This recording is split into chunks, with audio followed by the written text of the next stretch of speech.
People who have been homeless, what was the first night without a home like, and how did you adapt to your new situation? I was about 9 years old, and my mom said we were going on a camping trip. I didn't really suspect anything, as it was summertime and we went camping a lot when I was younger. Although I did wonder why we were packing so much stuff. After a few weeks of camping, I started to complain, but my mom kept insisting that it was good for us to get in touch with nature, etc. Then school started, and we were still camping, and we kept camping for another 6 months. When we finally got a house, my mom cried with joy, and we don't camp anymore. I was 13 when my parents kicked me out and told me they no longer wanted anything to do with me. I was terrified to visit a shelter because I'd known some foster kids and the whole system scared me, plus I wanted to continue going to the same school. I didn't want to lose my friends too. The scariest part at that age was really finding out what I was hoping to eat. There had been a dilapidated trailer just minutes down the road from my dad's place, so I stayed in that. I don't think it all really hit me until I had to choose one night between food and blankets because the temperature was expected to drop down to the mid-30s and I had only had one somewhat thin blanket at that point. The next day, I put on my best attire, which was nothing impressive, and asked for a job at Long John Silver's. I lied and told them I was 15 and I worked 5 days a week rushing over after school. I ate more unhealthy than I have since to save money for some form of shelter, which came in the form of a 91 Toyota Camry that I purchased out of the thrifty nickel for $300. I loved that clunker, plus heating myself was much easier. From there it was mostly uphill. Found an older lady willing to rent me her garage without any sort of credit check. Took a couch off the side of the road to sleep on. I even had internet in there where I mostly read scary stories all night. I wish video streaming services were really a thing back then, and I just kinda learned to roll with the punches. My childhood wasn't normal. It was downright terrifying a good chunk of the time, but it is what made me who I am today. I remember being really hungry and acting weird because of the low blood sugar, almost delirious. This was when I made a futile attempt to run away from an abusive home with no money. I ended up going back because of that. I was homeless for a couple of months a year or two ago. I had a car and a low-paying job, so I lived in the woods in a tent for a bit. The first night was miserable. I ended up sleeping really uncomfortably in the passenger seat of my car, and it was a really cold night. After that I got a tent and slept on an old climbing pad I had. The first night was heck, but the next several weeks were actually not so bad. I had a spot in the woods where I was well hidden and would cook over a fire. I really didn't have it that bad, but it gave me quite a bit of sympathy for people who really do end up on the streets in a much more desperate situation. Crap is not easy.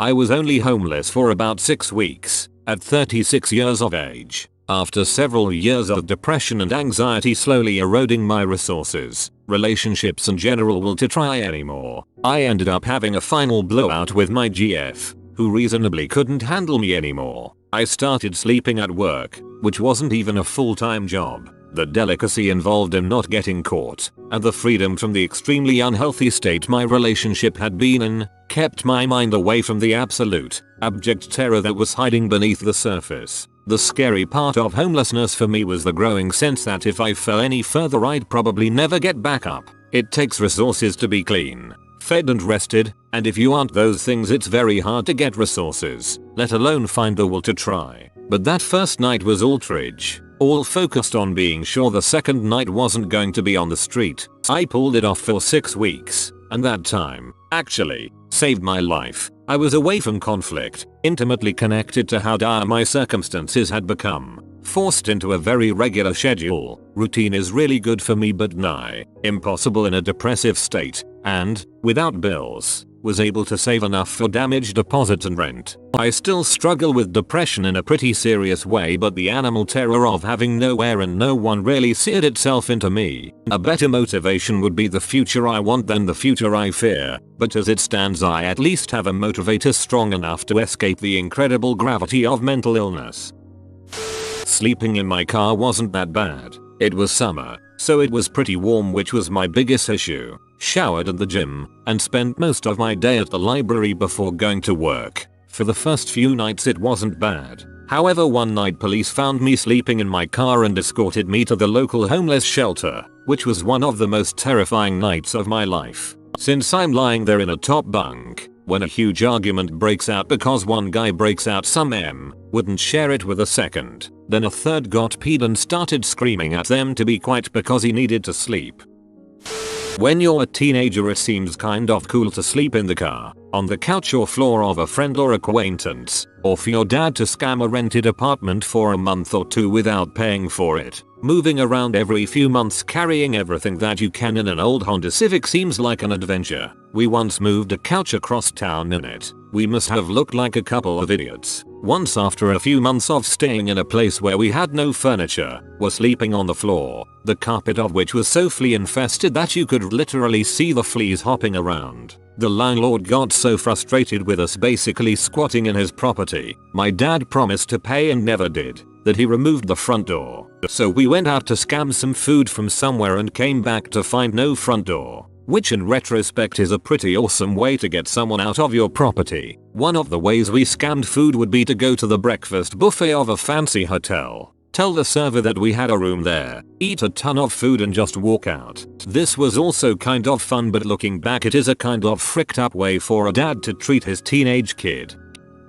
I was kicked out by my mother at 16 and spent 2 months homeless before the local authority placed me in foster care. I think what hit me first was how my own mother could make one of her own children homeless. I felt like the least favorite of her children. It all came out of nowhere. I racked my brain for years after, trying to think of what I might have done in particular. Also, the crippling loneliness you feel when you are trying to get hold of people to ask for a place to sleep for the night. I could not feel more alone in the world when someone would either not answer my message or tell me they were busy. I'm pretty sure I camped out in the park that night. Didn't sleep at all.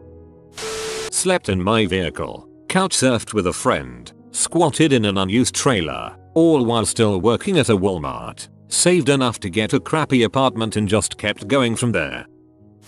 First night my wife and I landed up sleeping outside. We slept in a local park that I knew. We had come down from the countryside with a few rands, enough for one meal maybe, and had hoped to stay with a friend. He was unable to give us a place to stay, so we had to sleep outside. After the insecurity of that first night, I told my wife that we have to find a safer place to sleep. So we climbed up the slopes of Table Mountain, about a 1-hour walk, and found quite an obscured spot amongst some bushes and trees. We cleared it out of sticks and rocks, made it a bit habitable, and then went make to the city looking for work. We'd spend the day going from one place to the next looking for work until it started growing dark. Then we'd head up the mountain to our little spot for the night. Did that daily for a month until we were able to secure a small shack room in the townships, where we stayed for another few months until I get a job offer. It was my wife's temp waitering jobs that kept us fed whilst I was looking for work. Biggest challenge was mental, keeping focused, clean, looking presentable, and just making my job looking for a job. It was terrifying and cold and hungry. I didn't sleep a wink. I adapted over time. Extremely steep learning curve to surviving homelessness. Nothing really prepares you for it.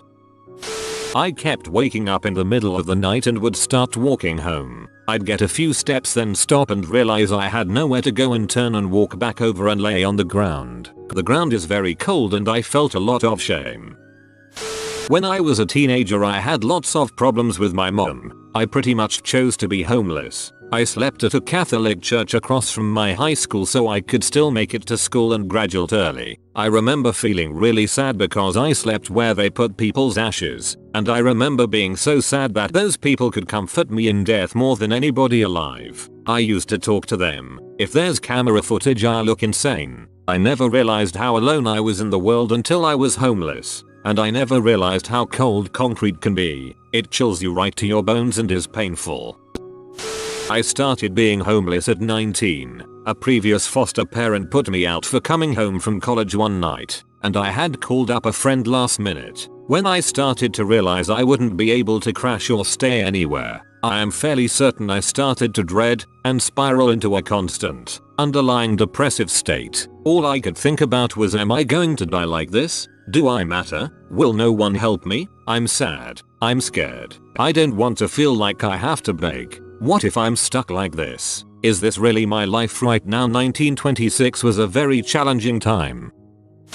I once was fooled by an ex into moving back in with her after a breakup. After a couple of weeks she decided to have a yard sale. This yard sale ended up featuring most of my stuff. Then with money in hand she decided it was time I went back to my place. My place which had nothing in it. My place which I had given notice on. My place which was already awaiting a new renter. I spent my last 2 weeks sleeping on a hardwood floor using sweaters as blankets, and then when the day came to vacate I threw all my clothes in a plastic bag and just started walking. I was destitute. I had absolutely nothing and no idea where to start. It was right in the Canadian winter, so staying outside would be a death sentence in many cases. So I did the only thing I could think of. I sat in a 24-hour Tim Hortons. I used what little money I had to purchase small coffees once in a while, so I at least had an excuse to sit there. Eventually my cash ran out and I thought for sure I'd get the boot. Then one of the ladies working the counter came over and just handed me my usual order.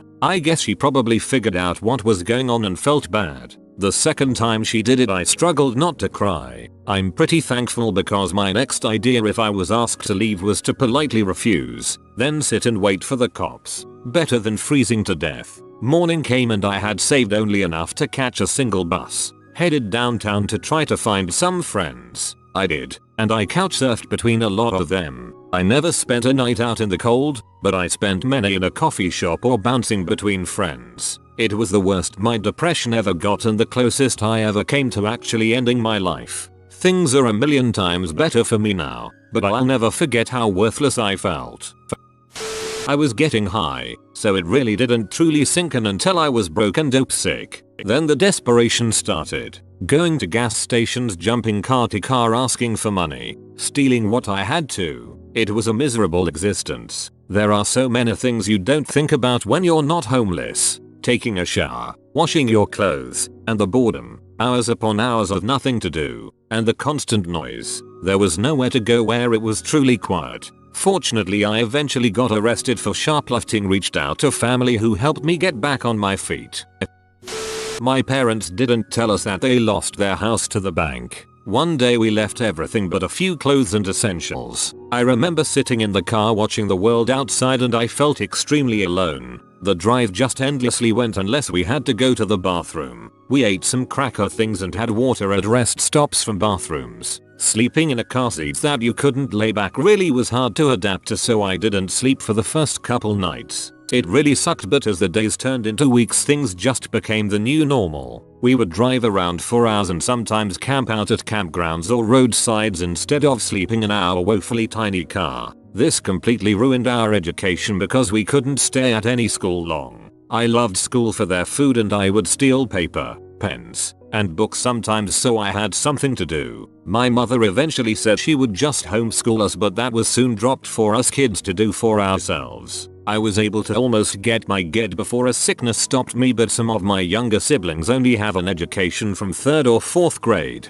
When it was winter I remember having to take showers from those hand pumps at the campground. The water was so cold it would instantly burn and numb up anything it touched. We also didn't have winter clothes, so most of us would wrap up in our old blankets and layers of clothes. We rarely had any food and I resorted to eating some of my clothes, paper, grass, or tiny pieces of my own skin to try to not feel hungry. Once we had to eat pancakes as our main food for months. I cannot eat pancakes anymore because the very smell of them makes me sick now. Other food we got was ramen, and rarely a hot dog. I'm not sure how my parents managed to get the food or have money even if it was very little. Maybe from a food pantry. Cooking food on the fire wasn't that hard to do and I learned how to make a fire and gather what a fire needs. If we got sick we never went to a doctor, just had to hope it got better. We were on and off homeless until I was in my late teens when my grandmother bought my parents a house for us all to live in. It still feels so strange to actually have a home and even food. I still have a hard time knowing a lot of social norms because of the isolation from homelessness. You just do what you can to survive. I still resent my parents for avoiding any help from the government or going to any homeless shelters. They lost our house because of stupid spending and going into bankruptcy. Their habits never changed. We would get a place to live for maybe a year or two then lose it because my parents were terrible at managing money. I packed 3 bags, one with clothes, blankets, and a pillow, one with food, and one with books. I couch surfed for a little bit, a week or two with each of my friends. Slept in my car while I had it. I used other people's kitchens to cook stolen food and ate food that 7-Eleven threw away. Every morning at about 6 AM, night shift would throw out all the food that sat too long. I would wait for the clerk to go back inside, and then fish the bag out of the dumpster. Slept outdoors in some parks after the car got towed, and I used up my friend's goodwill. Got really good at 5-10 minutes wash ups in public bathrooms with hand soap, teeth, armpits, underboobs, and butt. Let me tell you how nasty hand soap tasted. Would occasionally wash my underwear with hand soap real quick too, and dry it with the hand dryers. I would generally use 24-hour McDonald's at about 4 AM so no one would walk in on me. What I would do is I would panhandle outside of a subway station for enough money for a crack rock, an egg of H, a needle, and a sandwich and tea. If you wear semi-professional clothes and say OMG, my purse got stolen, does anyone have any spare change? You get more money than just asking AMD wearing, like, jeans. I would then go to the first McDonald's, order the sandwich and say I had to use the bathroom. Then I would do a wash up, grab the sandwich, and eat it on the way to the next McDonald's. At the second McDonald's, I would order a tea and ask for lemon juice, pocket the juice and ask to use the restroom. In the restroom I would use the juice to break down the crack, mix it with the H, and shoot up. Then, sadly, I would usually actually use the bathroom in a park or something. Did this for years until I accidentally got pregnant. I would be goddamned if I screwed my kid up by being a junkie, so I cold turkeyed everything. I own a house now and will be 14 years clean on November 18th. I didn't really realize what was going on. I was about 6-7 at the time. Dad said we were going to go for a drive and to pack my backpack with all the clothes I could fit and one toy. Mom was just crying. Me and my brother sat in the back seat. He was a little older and was holding our Sega Genesis and looking scared. We drove for a little while. It was already getting dark, and we parked in front of a Walmart and Dad said he had to rest for a while. Was the first of many nights we slept in the car. I remember one of my parents was always awake, with their hand in their coat pocket. Looking back, it was obvious they had a gun for protection, sleeping in shifts. You've been visited by a dog. It's a regular dog but he's a good boy. If you comment pet pet pet he'll let you pet him. If you are new to the channel, you can subscribe. I publish new videos every day. Until then, check another video, or don't. Either way, have a great day you magnificent people.